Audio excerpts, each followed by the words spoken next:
Assalamu alaikum warahmatullahi wabarakatuh. Welcome back to my channel. This is Dr. Sana. Today we are going to discuss about a topic related to women called vaginal flatulence or queefing. Let's go deeper into the topic. Vaginal flatulence or the gas escaping through vagina after pregnancy or childbirth is often called vaginal flatulence or queefing. This problem may occur to many women, usually after childbirth or pregnancy. Many women don't talk about these problems to anyone because they think that it's my problem only. Nobody else is experiencing something like this, or they are ashamed to talk about it because they think that this is the problem that related to their body only. But it is not like that. Many women after pregnancy or childbirth experiences this problem or the gas escaping through their vagina. And most important thing is it cannot be controlled by them. If they wanted to control it or if they wanted to stop it also, they can't do that. It is involuntarily escaping through the vagina. It's not your problem. It's a common problem for many women after the time of childbirth or pregnancy. Now let's look into what is the reason for this problem or why it is happening so.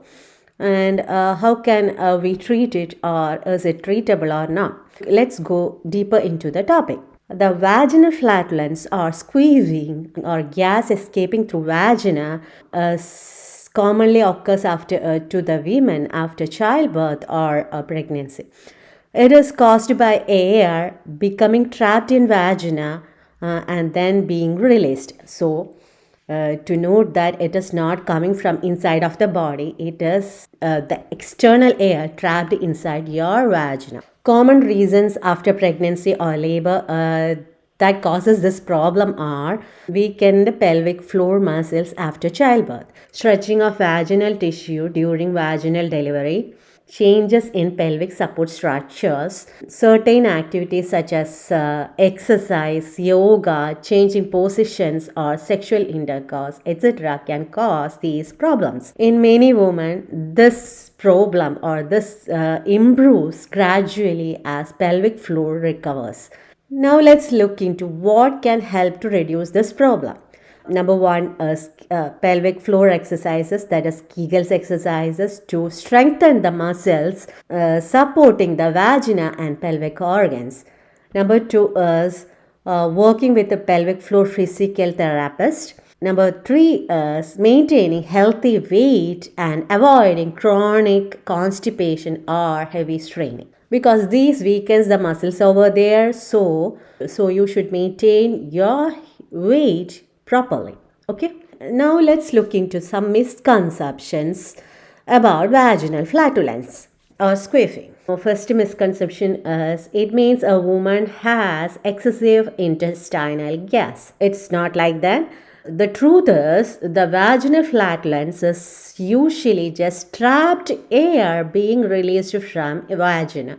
It is different from the gas produced in intestine because due to the muscle relaxation of the vagina, when you move around or you do your work, the air from the external air from atmosphere trapped inside or goes inside your vagina and trapped inside there for some time, and that is released after some time. It is called as queefing. It is not the gas that coming from inside your body. Okay. Number two is the second misconception is it is caused by poor hygiene.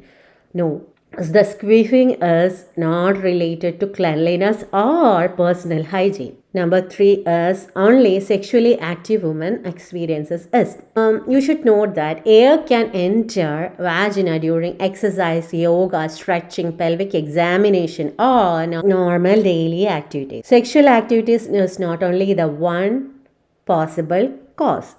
Okay.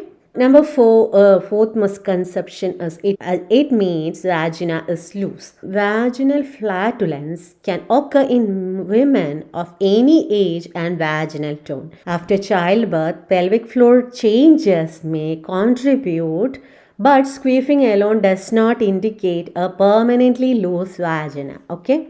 Number five is it is always a sign of pelvic floor weakness.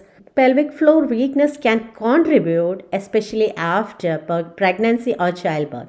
But many women with a normal pelvic floor functions experiences vaginal air release too.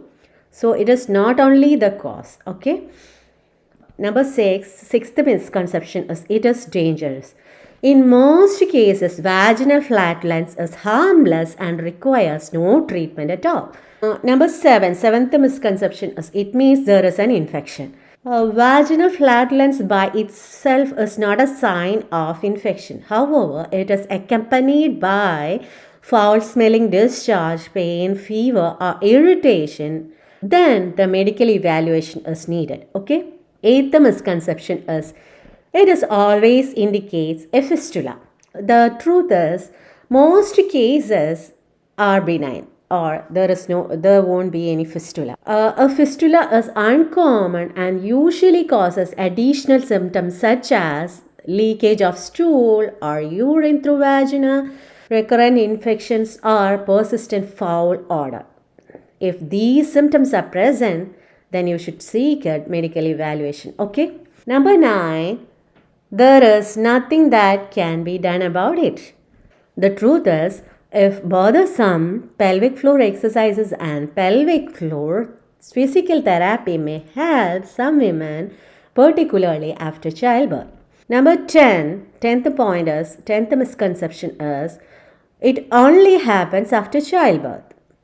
The truth is, while childbirth can increase the possibility of vaginal flatulence, but vaginal flatulence can occur in women who have never been pregnant.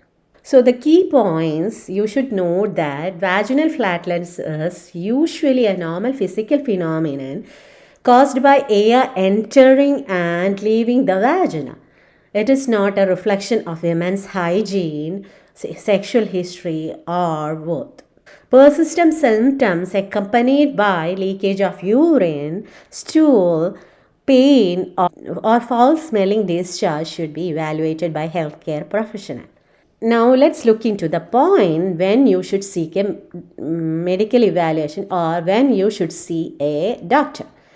While vaginal air is usually harmless, you should seek medical evaluation if you are having number 1, passage of stool through vagina, foul smelling vaginal discharge, recurrent vaginal infections, leakage of urine or feces through vagina, severe pelvic pain.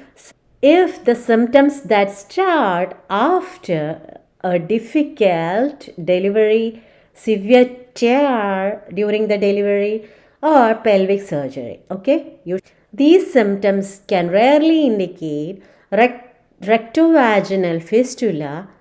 It is an abnormal connection between rectum and vagina that requires medical attention. Okay, now let's look into one important question that we used to get during vaginal flatulence, or in the case of vaginal flatulence, that is, will the gas escape or the vaginal flatulence or queefing break the wudu? According to majority of Islamic schools, vaginal air or vaginal flatulence queefing does not break the wudu because it is not considered as the gas from digestive tract or intestine. There are some different opinions among scholars, but many contemporary scholars and Fatwa Council hold that air released from vagina is usually trapped external air, not intestinal gas. It does not come from anus or digestive systems. Therefore, it does not invalidate the wudu.